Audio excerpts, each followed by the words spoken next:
Bonjour, je m'appelle la sœur Rachel, je suis la sœur Rachel et je voudrais vous partager mon témoignage. Dès le début de ma conversion, le Seigneur m'a mis à cœur le fardeau des âmes. J'aimais beaucoup évangéliser parce que je voyais que le monde était perdu et je voulais que tous soient sauvés et que tous parviennent à la connaissance de Christ. Donc très tôt, j'ai eu le don de gagneur d'âmes. Et j'allais dans les bus, les places publiques pour évangéliser, afin que les âmes soient touchées et que le plus de monde puisse accéder au salut. Pourtant, à ma 6e année de conversion, le Seigneur m'a fait comprendre en fait que, bien que j'essayais de tout mon cœur de pratiquer sa parole, il y avait quelque chose qui lui déplaisait en fait en moi. C'était en fait mon accoutrement extérieur. En effet, comme tous les jeunes de mon âge, j'allais évangéliser, je m'habillais en leggings moulants, hauts moulants qui galbaient les formes, maquillage, tresses, donc faux cheveux. Donc le Seigneur m'a fait comprendre qu'en fait c'était pas du tout sa volonté. Je me souviens d'une fois où je suis allée évangéliser dans une ville et j'avais un accoutrement avec des mèches frisées, couleur blond, brun, un rouge à lèvres rouge, un maquillage et une tenue comme les jeunes de mon âge, avec un pantalon moulant. Et la personne en fait à qui je parlais, c'était un homme, n'était pas du tout captivé par le message que je lui apportais. Mais en fait, au contraire, il était plus attiré par mon apparence, en fait. En gros, je lui présentais le salut, je lui présentais l'amour de Christ, mais cette personne n'était pas du tout à l'écoute, en fait, et il était plus captivé par mon apparence extérieure. Il pensait même que j'étais venue pour le draguer, en fait. Alors que pas du tout. Et quand j'ai fini d'évangéliser cette personne, j'étais déçue dans mon âme. Je me suis dit, mais mince, il a rien compris, en fait. Je lui parle du Seigneur Jésus et lui, il pense que je viens pour le draguer, en fait. J'étais vraiment déçue. Et le Seigneur m'a fait comprendre, en fait, que mon apparence extérieure ne lui convenait pas. Vous savez, il y a des versets que nous, chrétiennes modernes, en fait, on rejette, ou même, on n'a même pas conscience, en fait. J'avais pas conscience de ces versets. C'est 1 Timothée 2,9 qui nous dit que je veux que les femmes, vêtues d'une manière décente, avec pudeur, avec modestie, ne se parent ni de tresses, ni de perles, ni d'or, ni d'habits somptueux, mais qu'elles se parent de bonnes œuvres, comme il convient à des femmes qui font profession de servir Dieu. Souvent, pour les chrétiennes qui connaissent ce verset-là, souvent on prend pudeur, on sait qu'on doit s'habiller de manière avec pudeur en fait, mais par rapport à la modestie, par rapport aux tresses, par rapport aux perles, par rapport à l'or, on a mis ces versets, ces points de côté en fait. Et c'est la parole de Dieu pourtant. En fait, quand on fait ça, en fait, on raisonne devant Dieu. On dit non, Seigneur, c'est juste la décence que tu veux. Mais pour les tresses, on peut en mettre, c'est pas grave. Mais la parole est claire. Il y a bien marqué tresse. Il y a bien marqué or. Il y a bien marqué perle. Alors pourquoi rejetons-nous en fait ces choses? En fait, nous trions la parole de Dieu, nous prenons ce qui nous arrange et nous ne voulons pas prendre ce qui ne nous arrange pas. Nous n'avons pas renoncé à nous-mêmes, mes sœurs. Et le problème, c'est que cette parole nous jugera au dernier jour. Si nous ne sommes pas conformes en fait à la parole de Dieu, ne nous trompons pas par de faux raisonnements. Le Seigneur ne va pas nous accepter à la fin. Il y a aussi le verset de 1 Pierre 3,3 qui appuie aussi dans le même sens. Pour ceux qui disent que Paul est un pharisien, sachez que Pierre est aussi d'accord avec ces choses. Et lui, il rajoute en fait à la fin que ainsi se paraient les femmes d'autrefois, comme Sarah en fait. Quand on s'habille de manière décente, Quand on a renoncé aux tresses, à l'or, aux perles, nous sommes les filles de Sarah. Et on sait que Sarah est un bon exemple devant Dieu. Donc mes sœurs, vraiment, revenons à la parole de Dieu, renonçons à nous-mêmes. Vous savez, je ne connaissais pas ces versets et le Seigneur en fait m'a interpellée dessus. Il faut savoir en fait, mes sœurs, que le maquillage, les tresses, les bijoux, c'est une coutume mondaine. Et la Bible nous dit que l'amour du monde est inimitié contre Dieu. Vous savez, lorsqu'on a recours au maquillage, lorsqu'on a recours aux perles, aux tresses, ça ne fait pas plaisir à Dieu parce que déjà, nous cherchons notre propre gloire. Qu'est-ce que nous cherchons, clairement, lorsque nous sortons maquillés? Pourquoi ne nous satisfaisons-nous pas de notre apparence, en fait? Le psalmiste disait, « Je te loue, Seigneur, de ce que je suis une merveilleuse créature.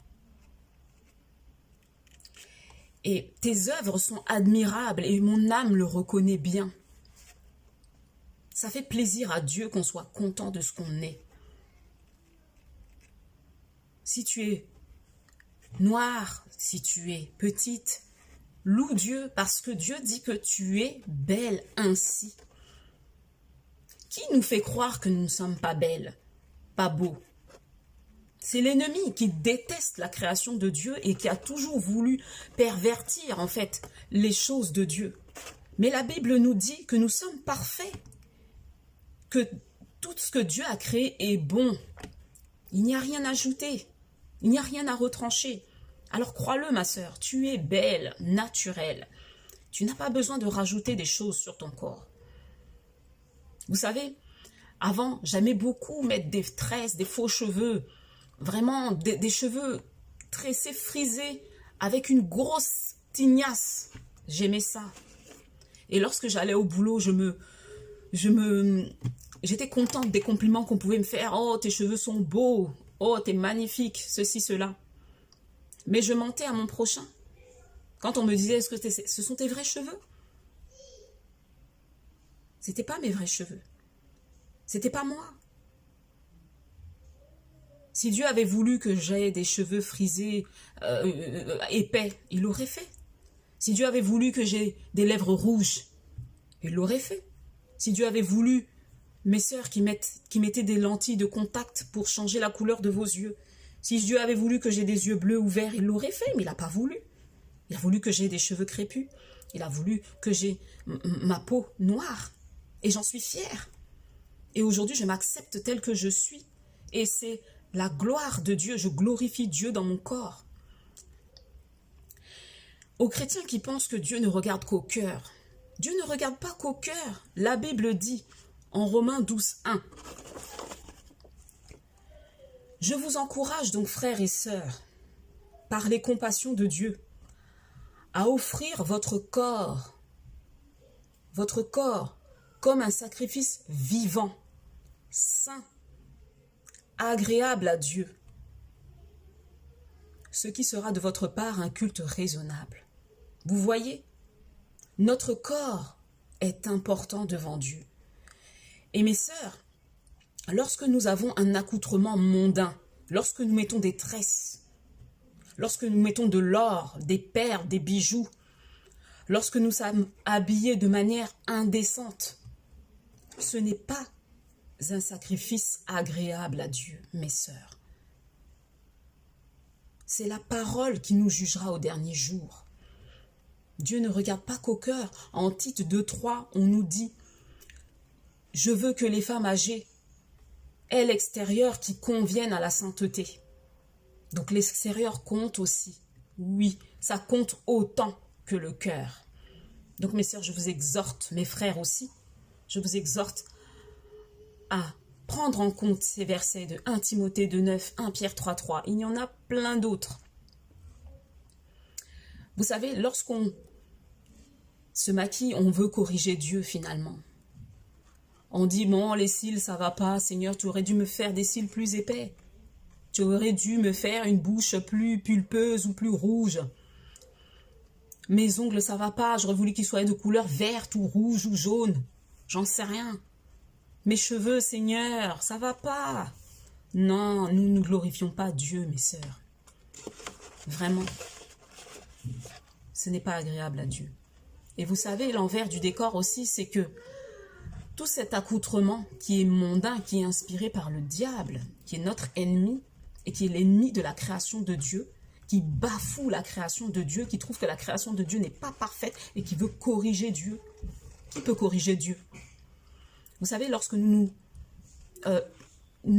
avons cet accoutrement extérieur mondain, nous sommes une pierre d'achoppement pour des frères, pour des sœurs. Ma sœur, quand tu t'habilles de façon impudique, en montrant tes parties, ce qui est réservé à ton mari, il n'y a que ton mari qui doit te voir. Lorsque tu t'habilles de façon impudique, tu suscites la convoitise dans le cœur de ton frère. Tu pèches, ma sœur, parce que la Bible dit en Matthieu 5, 28, « Quiconque regarde une femme pour la convoiter a déjà commis un adultère avec elle. » Et que malheur à ceux qui sont des pierres d'achoppement pour les autres. Tu sais, dans l'assemblée, dans le monde, il y a des frères qui sont faibles, qui ne peuvent pas, en fait, regarder une femme sans la convoiter. Alors en plus, quand tu rajoutes sur ton accoutrement des habits moulants qui galbent tes formes, surtout nous les femmes africaines qui avons des formes généreuses, nous nous habillons de façon moulante et ça galbe le corps. C'est pas de Dieu, mes sœurs. Tu suscites la convoitise chez le frère qui est faible. Vous savez, dans notre ancienne assemblée, il y avait un ex-musulman qui s'est converti. Et nous savons que les musulmans sont champions dans la décence. On ne peut pas les détrôner parce que nous, les chrétiens, nous refusons d'être décents. Les musulmans sont décents.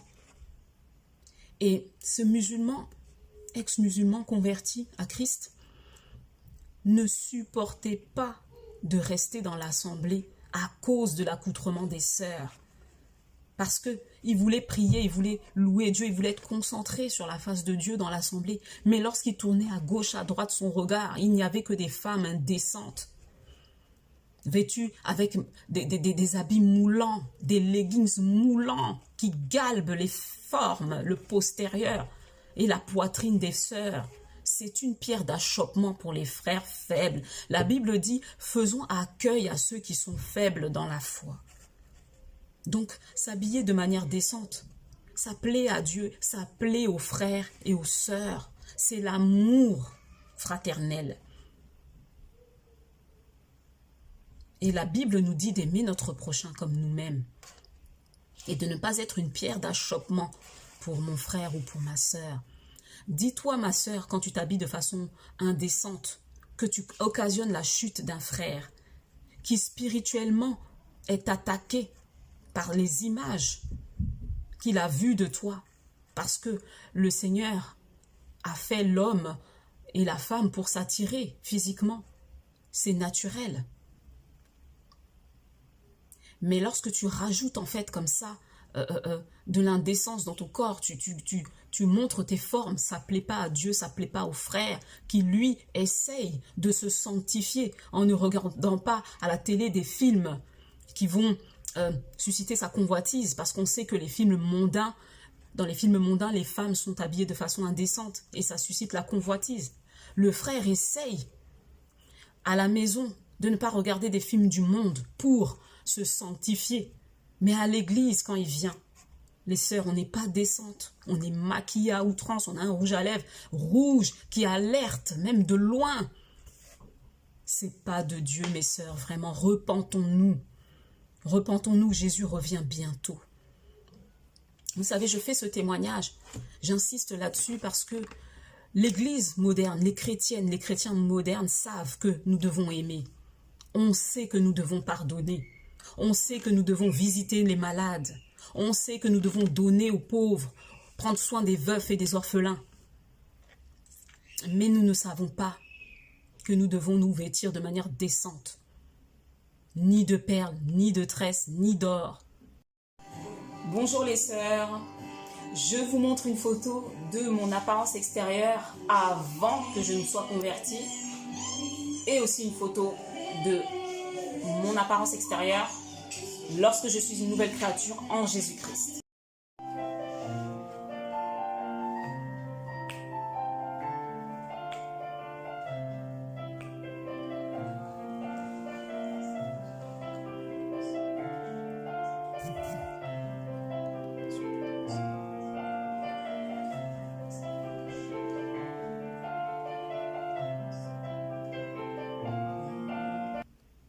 Mes sœurs, mes frères, ne soyons pas une pierre d'achoppement pour nos frères. Jésus revient bientôt.